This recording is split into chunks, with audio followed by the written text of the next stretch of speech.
안녕하십니까? 사회복지사 주민조직화 역량 강화 교육과정 사람이 모이는 힘 첫 번째 편을 지금부터 시작하도록 하겠습니다. 자, 그럼 제 소개를 드리도록 하겠습니다. 저는 민주주의를 우리 일상생활 속에서 어떻게 하면 시민들이 쉽고 재미있게 구현할 것인가 라고 하는 콘텐츠를 만들어서 보급하고 있는 활동들을 하고 있고요. 특별히 비영리 조직, 사회복지관을 비롯한 다양한 비영리 조직에서 근무하시는 여러 직원분들의 역량 강화, 그리고 그 조직이 건강하게 갈 수 있도록 하는 컨설팅을 하고 있는 시민교육 콘텐츠 연구소의 강정모 수장입니다. 여러분 사회복지사분들 이렇게 만나 뵙게 돼서 반갑습니다. 자, 지금부터는 우리 사회복지관을 둘러싼 여러 지역사회 이해관계자들을 어떻게 하면 쉽고 의미있고 재미있게 조직할 것인가 라고 하는 것에 대한 가치 토대와 또 역량 기술과 또 그 다음에 그것을 어떻게 하면 잘 조직화할 수 있는지에 대한 의사소통에 관련된 것들을 지금부터 1편, 2편, 3편들을 계속 여러분들과 함께 나눠보도록 할 텐데요. 자, 오늘은 그 첫 번째 편을 여러분들과 함께 한번 같이 고민해 보도록 하겠습니다. 자, 그럼 여러분들이 지역사회 곳곳에서 사회복지기관을 중심으로 주민들과 함께 여러 가지 사회복지 프로그램들을 운영하십니다. 자, 그러면서 무엇이 창출이 될까요? 여러 가지 것들이 머릿속에 생각나긴 하는데 딱히 찝어낼 언어가 생각이 안 나시죠? 지금부터는 이 단어를 쓰시면 되겠습니다. 자, 앞에 있는 5글자 읽어볼게요. 시작! 사회적 자본. 예, 그렇습니다. 자, 우리가 교육을 받는다라고 하는 건 내 생각과 감정을 다른 사람에게 명료하게 전달할 수 있는 언어를 취득하는 과정이라고 보시면 되겠습니다. 내 생각과 감정을 다른 사람에게 명료하게 전달하면 전달할수록 생겨나는 게 있는데요. 그것이 뭐냐? 자, 같이 한번 따라해 보겠습니다. 영향력. 예, 그렇습니다. 우리가 이 영향력을 높이기 위해서 여러분들이 이 지금 과목을 듣고 열심히 또 역량 강화를 하시는 게 아니겠습니까?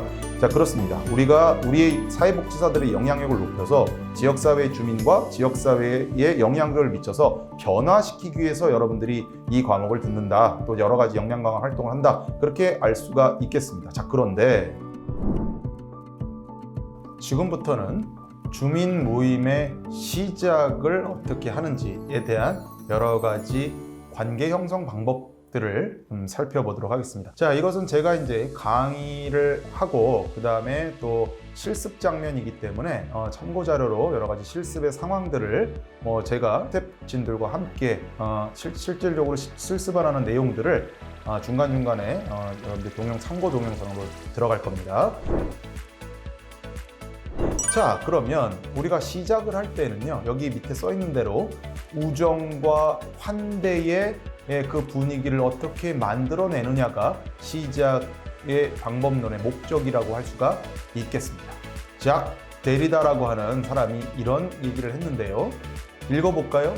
환대는 편안함의 해체이고 해체는 타인에 대한 환대이다. 예, 아이고, 단어들이 되게 어려워요. 예, 그런데 우리가 그냥 차분하게 좀 보시면요, 그렇게 어렵진 않습니다. 이해하기 어렵진 않습니다. 환대, 그렇죠. 환대는 사람들을 갖다 환대하는 거죠. 이 환대한다라고 하는 것은요, 편안함의 앞에 생략된 말이 있습니다.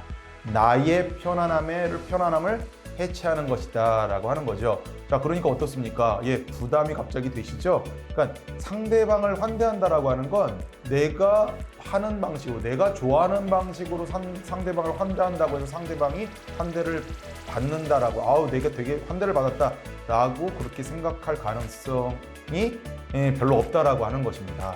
자, 그래서 해체, 나의 편안함을 해체한다라고 하는 것은 다른 사람에 대한 환대이다 라고 하는 것이죠.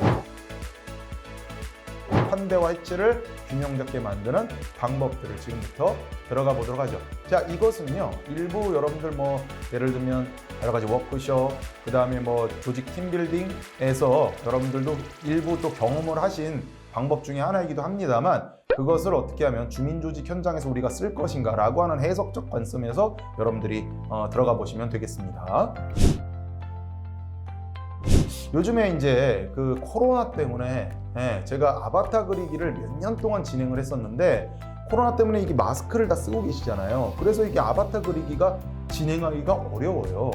자, 그래서 제가 그 부분을 좀 응용해 갖고 이 아바타 그리기에 좀 상응되는 이 아이스 브레이킹 자기소개 기법들이 있는데요. 자, 그게 뭐냐면 그냥 내 얼굴을 그냥 그리는 겁니다. 자, 이게 왜 어떤 효과가 있냐면 마스크를 다 쓰고 계시기 때문에 이게 눈 위에밖에 몰라요.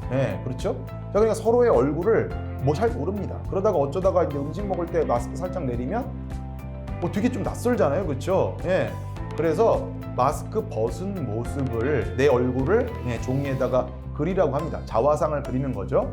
그 다음에 밑에다가 아까 제가 언급한 대로 나를 설레게 하는 한 가지를 적으시라고 하는 거죠. 그래서 그거를 가지고 아니면 그 위에서 했던 아바타 그리기로 해서 주고받았던 그 그림을 가지고 다 이제 거리들이 생겨난 거예요.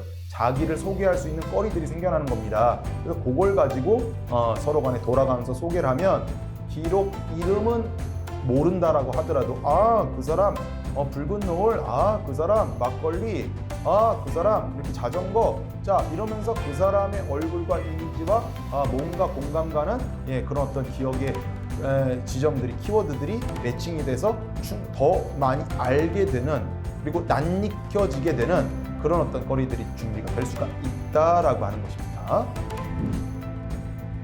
요즘에는 코로나 때문에 다 마스크를 쓰고 있잖아요. 그러니까 서로 간의 얼굴 그리기가 좀 어렵습니다. 자, 그래서 그냥 자기 얼굴을 마스크 벗은 모습을 그냥 자화상을 그리고 요거를 진행하시면 코로나 시대에 활용할 수가 있습니다. 한번 해볼까요? 본인이 직접 그려보시면 되겠습니다.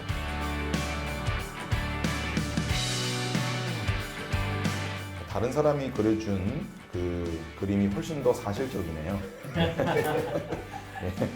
본인 얼굴을 잘 모르시는 것 같아요. 네, 좋습니다. 자, 요렇게 이제 응용을 하시고요. 가끔 가다가 이게 마스크 쓰신 모습을 그리실 수가 있어요. 그때 여러분들이 이제 다 잘 보셨다가 마스크 쓴 모습 말고 마스크 벗은 모습을 그려주십시오. 이렇게 요청을 드리면 훨씬 더 잘 되는 어떤 촉진들이 일어날 수가 있겠네요. 자, 그 다음에 또 여기서 이제 양념처럼 같이 섞어서 쓸 수 있는 방법도 알려드리도록 하겠습니다. 네 글자 이름 짓기인데요. 우리가 보통 이름이 대부분이 다 세 글자지 않습니까? 저의 이름은 강정모입니다. 자, 그래서 우리가 이제 모임에서 서로 간에 둘둘씩 짝을 짓고 뭐 세 명 짝도 상관없습니다. 세 명 짝 운영하실 때는요, A, B, C, A가 B를, B가 C를, C가 A를 이렇게 이제 세 명 조는 운영하시면 되거든요. 자, 그래서 둘둘씩 짝을 짓고 서로가 서로의 이름을 한번 최대한 기억을 해보는 겁니다. 그래서 강정모라는 이름이 있다 그러면 상대방의 이름을 져주는 겁니다. 자, 어떤 분이 제 이름을 져주는 거예요. 어떻게 져주냐? 네 글자로 지어주는 거죠. 그래서 아무 글자나 아무 위치에다가 집어넣어서 이름을 네 글자로 지어주는 겁니다. 그 예를 들면 저 같은 경우는 강정모자, 강한정모. 그래서 제가 초등학생들한테 워크숍을 진행했더니 초등학생 한 명이 제 이름을 이렇게 지어줬어요. 닭강정모라고. 네, 뭐 깨강정모라고도 지어주고요. 어쨌든 그렇습니다. 자, 그래서 상대방의 이름을 포스트잇 한 장에 하나씩 적게 하고 네 글자로, 그래서 그 이름을 지어서 상대방에게 드리는 겁니다. 그러면 상대방에게 내 이름을 받았으면 두 개를 보고 마음에 드는 이름을 골라서 아까 앞에 있었던 여러 가지 이 거리들, 그리고 요 거리들의 종이에다가 붙이는 겁니다. 자, 붙여서 소개를 할 때 안녕하십니까? 저는 어느 복지관에서 온 어느 복지관에서 활동을 하고 있는 이름은 닭강정모입니다. 저를 설레게 하는 건 붉은 노을이고요. 이유는 이러이러해서입니다. 라고 소개하면 훨씬 더 재미있는, 그리고 기억에 많이 남는 그런 어떤 소개를 할 수가 있겠네요. 지금부터는 상대 이름을 한번 지어주도록 하겠습니다. 자, 네 글자 이름 짓기라고 하는 걸 할 텐데요. 우리가 보통 이름이 세 글자잖아요. 제 이름은 강정모입니다. 자, 그래서 상대방의 이름을 파악을 하고 상대방의 이름에 아무 글자나 아무 군데나 한 키워드를 넣어서 상대방의 이름을 네 글자로 지어주는 겁니다. 예를 들면 저 같은 경우는 지어달라고 했더니 강의 정모, 강추 정모, 초등학생들한테 지어달라고 했더니 닭강정모, 이렇게 이렇게 깨강정 뭐 이렇게 지어주더라고요. 2개씩 지어줄 텐데 일단 뭐 그냥 연습 삼아서 하나씩 한번 지어주도록 하겠습니다. 자, 역시 요령은 A, B, C, A가 B를, B가 C를, C가 A를 이렇게 지어주시면 되겠습니다.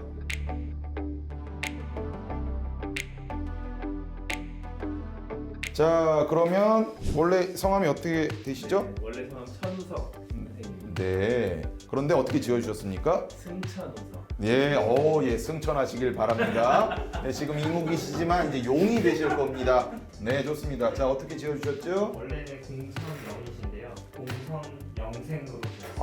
예, 예, 종교적인 분위기로 가고 있습니다. 네, 좋습니다. 뭐 교회 다니셔야겠네요. 네, 네. 이제 지어주시고요. 이제 2개씩 지어주는 거잖아요. 그래서 2개를 상대방에게 드립니다. 그 2개 이름을 받았잖아요. 그 둘 중에 하나를 선택하시면 되는 겁니다. 그래서 선택해서 여기다가 붙여놓는 거죠. 예, 이렇게 응용하셔도 됩니다.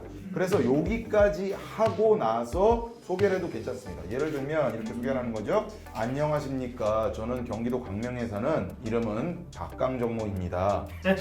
저를 나타내는 단어는 붉은 노을이고요. 이유는 이러이러이러해서입니다. 라고 소개하면 훨씬 더 재미있는 소개가 될 것이고요. 아마 박강정모가 기억에 남을 겁니다. 좋습니다. 자, 이렇게 해서 4글자 이름 짓기였네요. 5글자의 분은 5글자인데. 그렇죠. 예, 성함이 2글자이신 분들은 네, 이렇게 1글자 넣어서 3글자로 만들어 주시면 되고요. 5글자이신 분은 5글자도 있나요? 이제 4글자이신 분들은 1글자 집어넣어서 5글자로 만들어 주시면 되겠습니다.